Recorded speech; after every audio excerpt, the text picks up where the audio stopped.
भारत में एकजुट हुए हैं। मैं वर्ल्ड डेयरी समिट में अलग अलग देशों में अलग देशों से आए हुए सभी महानुभावों का भारत के कोटि कोटि पशुओं की तरफ से, भारत के कोटि कोटि नागरिकों की तरफ से, भारत सरकार की तरफ से हृदय से बहुत बहुत स्वागत करता हूं।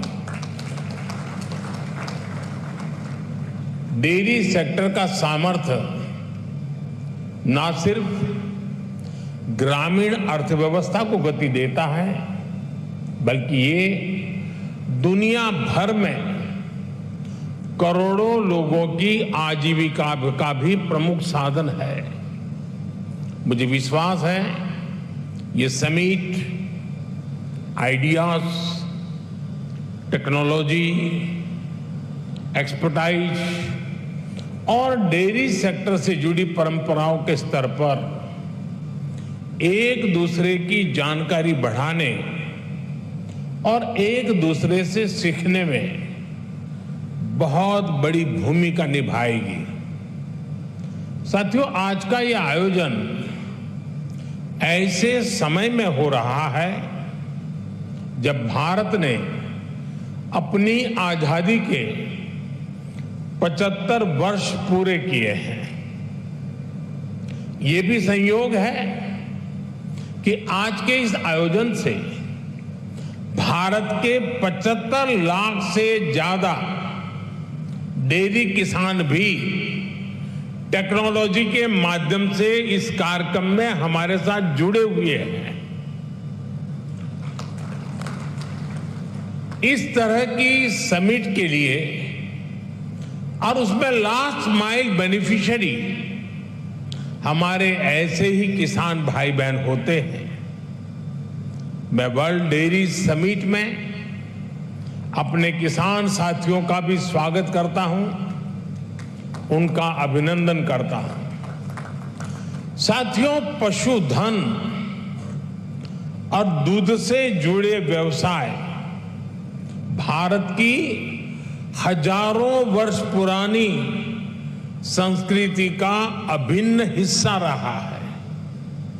हमारी इस विरासत ने भारत के डेयरी सेक्टर को कुछ विशेषताओं से सशक्त कर दिया है।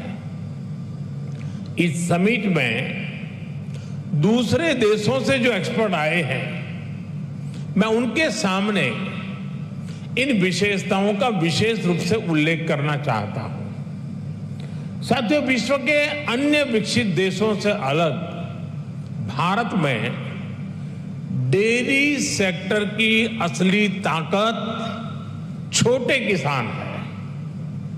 भारत के डेयरी सेक्टर की पहचान मास प्रोडक्शन से ज्यादा प्रोडक्शन बाय मासिस की है। भारत में डेयरी सेक्टर से जुड़े अधिकांश किसानों के पास या तो एक पशु है, दो है या 3 पशु हैं। इन्हीं छोटे किसानों के परिश्रम और उनके पशुधन की वजह से आज भारत पूरे विश्व में सबसे ज्यादा दुग्ध उत्पादन करने वाला देश है। आज भारत के 8 करोड़ से ज्यादा परिवारों को ये सेक्टर रोजगार मुहैया कराता है।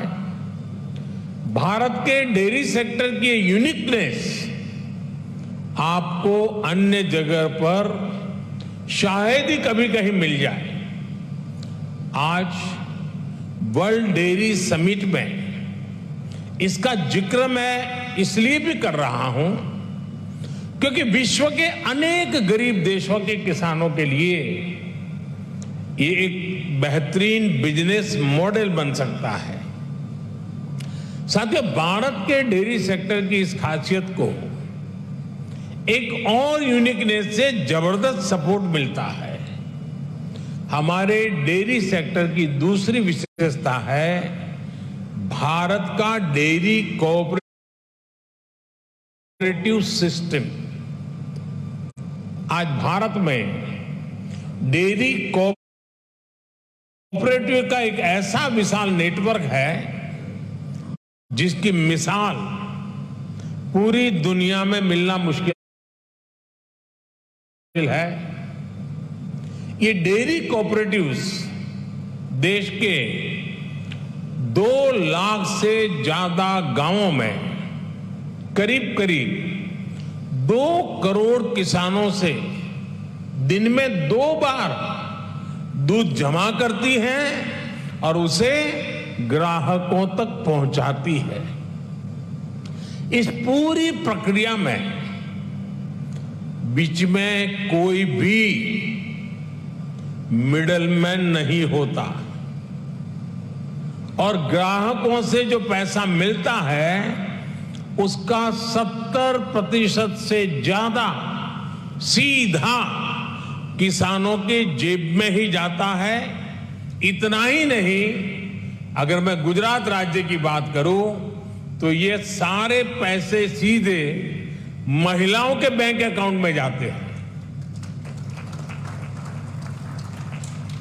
पूरे विश्व में इतना ज्यादा रेशियो किसी और देश में नहीं है। अब तो भारत में हो रही डिजिटल क्रांति की वजह से डेयरी सेक्टर में ज्यादातर लेन देन बहुत तेजी गति से होने लगी है। मैं समझता हूं भारत की डेयरी कोऑपरेटिव्स की स्टडी, उनके बारे में जानकारी, डेयरी सेक्टर में डेवलप किया गया डिजिटल पेमेंट सिस्टम दुनिया के बहुत से देशों के किसानों के बहुत काम आ सकता है। इसलिए भारत के डेयरी सेक्टर की एक और बड़ी ताकत है, एक और यूनिकनेस है, हमारी इंडिजिनस स्पीशीज। भारत के पास गायों की, भैंसों की जो स्थानीय ब्रीड है वो कठिन से कठिन मौसम में भी सरवाइव करने के लिए जानी जाती है। मैं आपको गुजरात की बन्नी भैंस का उदाहरण देना चाहूंगा। ये बन्नी भैंस कच्छ के रेगिस्तान और वहां की परिस्थितियों से ऐसी घुल मिल गई है कि देखकर कई बार हैरानी होती है। दिन में बहुत ही भयंकर धूप होती है, बहुत गर्मी होती है, कड़क धूप होती है। इसलिए ये बन्नी भैंस रात के कम तापमान में घास चरने के लिए निकलती है। विदेश से आए हमारे साथी ये जानकर के भी चौंक जाएंगे कि उस समय बन्नी भैंस के साथ कोई उसका पालक, उसका किसान उसके साथ नहीं होता है। वो गांव के पास बने चारगांव में खुद ही जाती है। रेगिस्तान में पानी कम होता है, इसलिए बहुत कम पानी में भी बन्नी भैंस का काम चल जाता है। बन्नी भैंस रात में 10-10, 15-15 किलोमीटर दूर जाकर घास चरने के बाद भी सुबह अपने आप खुद घर चली आती है। ऐसा बहुत कम सुनने में आता है कि किसी की बन्नी भैंस खो गई हो या गलत घर में चली गई हो। मैंने आपको सिर्फ बन्नी भैंस का ही उदाहरण दिया है, लेकिन भारत में मुर्रा, मेसाणा, जाफराबादी, नीली रवि, पंढरपुरी जैसी अनेक जात नस्लें भैंस की आज भी अपने अपने तरीके से विकसित हो रही है। इसी तरह गाय हो, उसमें गीर गाय, साहिवाल, राठी, कांकरेज, थारपारकर, हरियाणा, ऐसी ही कितनी गाय की नस्लें हैं जो भारत के डेयरी सेक्टर को यूनिक बनाती हैं। भारतीय नस्ल के ये ज्यादातर पशु क्लाइमेट कंफर्टेबल भी होते हैं और उतने ही एडजस्टिंग भी। साथियों, अभी तक मैंने आपको भारत के डेयरी सेक्टर की 3 यूनिकनेस बताई है जो इसकी पहचान है। छोटे किसानों की शक्ति, कोऑपरेटिव की शक्ति और भारतीय नस्ले पशुओं की शक्ति मिलकर एक अलग ही ताकत बनती है। लेकिन भारत के डेयरी सेक्टर की एक चौथी यूनिकनेस भी है जिसकी उतनी चर्चा नहीं हो पाती, जिसको उतना रिकॉग्निशन नहीं मिल पाता। विदेश से आए हमारे मेहमान संभवतः ये जानकर के हैरान हो जाएंगे कि भारत के डेयरी सेक्टर में विमेन पावर 70% वर्कफोर्स का प्रतिनिधित्व करती है। भारत के डेयरी सेक्टर की असली कर्णधार विमेन्स हैं, महिलाएं हैं। इतना ही नहीं, भारत के डेयरी कोऑपरेटिव्स में भी 1/3 से ज्यादा सदस्य महिलाएं ही हैं। आप अंदाजा लगा सकते हैं, भारत में जो डेयरी सेक्टर 8.5 लाख करोड़ रुपए का है, जिसकी वैल्यू धान और गेहूं के कुल प्रोडक्शन से भी ज्यादा है, उसकी ड्राइविंग फोर्स भारत के ग्रामीण क्षेत्र में रहने वाली महिलाएं हैं, हमारी माताएं हैं, हमारी बेटियां हैं। मैं वर्ल्ड डेयरी समिट से जुड़ी सभी महानुभावों से भारत की नारी शक्ति की इस भूमिका को रिकॉग्नाइज करने, इसे विभिन्न वर्ल्ड प्लेटफॉर्म्स पर ले जाने का भी मैं आग्रह करूंगा। साथियों, 2014 के बाद से हमारी सरकार ने भारत के डेयरी सेक्टर के सामर्थ्य को बढ़ाने के लिए निरंतर काम किया है। आज इसका परिणाम मिल्क प्रोडक्शन से लेकर किसानों की बड़ी आय में भी नजर आ रहा है। 2014 में भारत में 146 मिलियन टन दूध का उत्पादन होता था। अब ये बढ़कर 210 मिलियन टन तक पहुंच गया है, यानी करीब करीब 44% की वृद्धि। आज पूरे विश्व में मिल्क प्रोडक्शन 2% की रफ्तार से बढ़ रहा है, जबकि भारत में इसकी रफ्तार 6% से भी ज्यादा है। भारत में दूध की पर कैपिटा अवेलेबिलिटी पूरे विश्व के औसत से कहीं ज्यादा है। बीते 3-4 वर्षों में ही भारत के छोटे किसानों ने बैंक खातों में हमारी सरकार ने करीब 2 लाख करोड़ रुपए सीधे ट्रांसफर किए हैं। इसका बहुत बड़ा हिस्सा डेयरी सेक्टर से जुड़े किसानों के खातों में भी आया है। साथियों, आज हमारा फोकस देश में एक संतुलित डेयरी इकोसिस्टम के निर्माण पर है। एक ऐसा इकोसिस्टम जिसमें हमारा ध्यान दूध और उससे जुड़े उत्पादों की क्वालिटी पर तो है ही, बल्कि दूसरी चुनौतियों के समाधान पर भी है। किसान को अतिरिक्त आय, गरीब का सशक्तिकरण, स्वच्छता, केमिकल फ्री खेती, क्लीन एनर्जी और पशुओं की केयर, ये सभी आपस में जुड़े हुए हैं। यानी हम डेयरी सेक्टर को, पशुपालन को भारत के गांवों में ग्रीन और सस्टेनेबल ग्रोथ का बहुत बड़ा माध्यम बना रहे हैं। राष्ट्रीय गोकुल मिशन, गोवर्धन योजना, डेयरी सेक्टर का डिजिटाइजेशन और पशुओं का यूनिवर्सल वैक्सीनेशन इसी दिशा में हो रहे प्रयास है।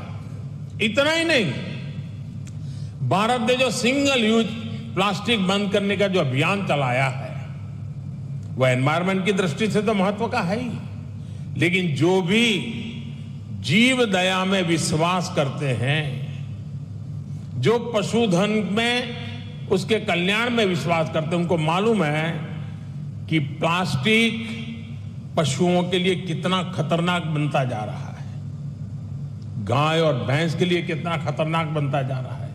उस सिंगल यूज प्लास्टिक को भी बंद करने का, खत्म करने का हमने बहुत लगातार प्रयास आरंभ किया है। साथियों, भारत के डेयरी सेक्टर का जितना बड़ा स्केल है उसे साइंस के साथ जोड़कर और विस्तार दिया जा रहा है।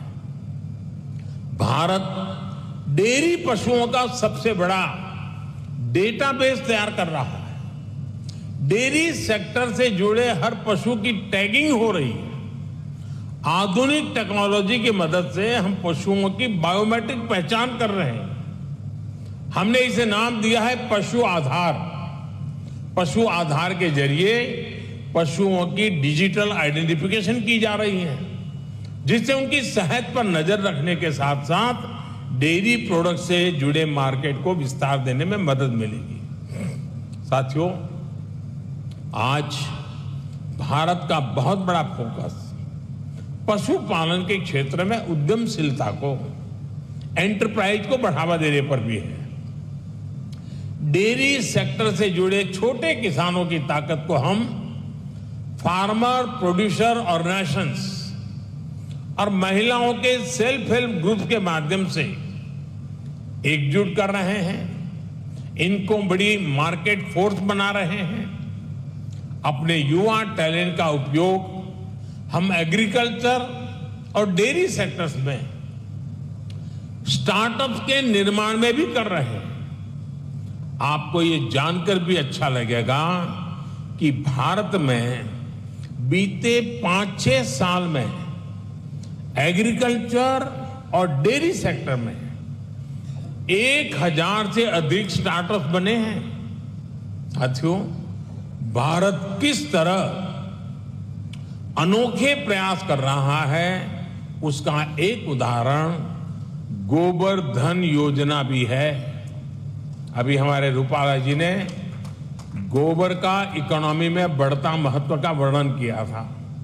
आज भारत में पशुओं के गोबर से बायोगैस और बायो सीएनजी बनाने का एक बहुत बड़ा अभियान चल रहा है। हमारी कोशिश है कि डेयरी प्लांट्स अपनी जरूरत की अधिकतर बिजली गोबर से ही पूरी करें। इससे किसानों को गोबर का भी पैसा मिलने का रास्ता बन रहा है। इस प्रक्रिया में जो ऑर्गेनिक खाद बनती है उससे किसानों को खेती के लिए एक सस्ता माध्यम मिल जाएगा। इससे खेती की लागत भी कम होगी और मिट्टी भी सुरक्षित रहेगी। भारत में आज नेचुरल खेती पर, नेचुरल फार्मिंग पर भी अभूतपूर्व बल दिया जा रहा है, जिसमें पशुओं की बहुत बड़ी भूमिका है। साथियों, मैं अक्सर कहता हूं कि खेती में मोनोकल्चर ही समाधान नहीं है, बल्कि विविधता बहुत आवश्यकता है। ये पशुपालन पर भी लागू होता है। इसलिए आज भारत में देसी नस्लों और हाइब्रिड नस्लों दोनों पर ध्यान दिया जा रहा है। इससे जलवायु परिवर्तन से होने वाले नुकसान की आशंकाओं को भी कम किया जा सकेगा। साथियों, एक और बड़ा संकट पशुओं को होने वाली बीमारियों का है। पशु जब बीमार होता है तो एक किसान के जीवन को प्रभावित करता है, उसकी आय को प्रभावित करता है। ये पशुओं की क्षमता, उसके दूध और इससे जुड़े दूसरे उत्पादों की क्वालिटी पर भी असर डालता है। इसलिए भारत में हम पशुओं के यूनिवर्सल वैक्सीनेशन पर भी बल दे रहे हैं। हमने संकल्प लिया है कि 2025 तक हम 100% पशुओं को फूट एंड माउथ डिसीज और ब्रुसेलोसिस की वैक्सीन लगाएंगे। हम इस दशक के अंत तक इन बीमारियों से पूरी तरह से मुक्ति का लक्ष्य लेकर चल रहे हैं। साथियों, आज आपके बीच चर्चा करते हुए मैं डेयरी सेक्टर के सामने आई सबसे ताजा चुनौती का भी जिक्र करूंगा। पिछले कुछ समय में भारत के अनेक राज्यों में लंपी नाम की बीमारी से पशुधन की क्षति हुई है। विभिन्न राज्य सरकारों के साथ मिलकर केंद्र सरकार इसे कंट्रोल करने की पुरजोश कोशिश कर रही है। हमारे वैज्ञानिकों ने लंपी स्किन डिसीज की स्वदेशी वैक्सीन भी तैयार कर ली है। वैक्सीनेशन के अलावा जांच में तेजी लाकर पशुओं की आवाजाही पर नियंत्रण रखकर उस बीमारी को काबू करने की कोशिश की जा रही है। साथियों, पशुओं का वैक्सीनेशन हो या फिर दूसरी टेक्नोलॉजी, भारत पूरी दुनिया के डेयरी सेक्टर में कंट्रीब्यूट करने के लिए और सभी साथी देशों से सीखने के लिए हमेशा तत्पर रहा है। भारत ने अपने फूड सेफ्टी स्टैंडर्ड्स पर भी बहुत तेजी से काम किया है। आज भारत लाइव स्टॉक सेक्टर के लिए एक ऐसे डिजिटल सिस्टम पर काम कर रहा है जो इस सेक्टर की एंड टू एंड एक्टिविटीज को कैप्चर करेगा। इससे इस सेक्टर में सुधार के लिए जरूरी सटीक जानकारी मिल पाएगी। ऐसी ही अनेक टेक्नोलॉजी को लेकर जो काम दुनिया भर में हो रहे हैं उसको ये समिट अपने सामने रखेगी। इससे जुड़ी एक्सपर्टाइज को हम कैसे शेयर कर सकते हैं, इसके रास्ते सुझाएगी। मैं डेयरी इंडस्ट्री के ग्लोबल लीडर्स को भारत में डेयरी सेक्टर को सशक्त करने के अभियान में शामिल होने के लिए आमंत्रित करता हूं।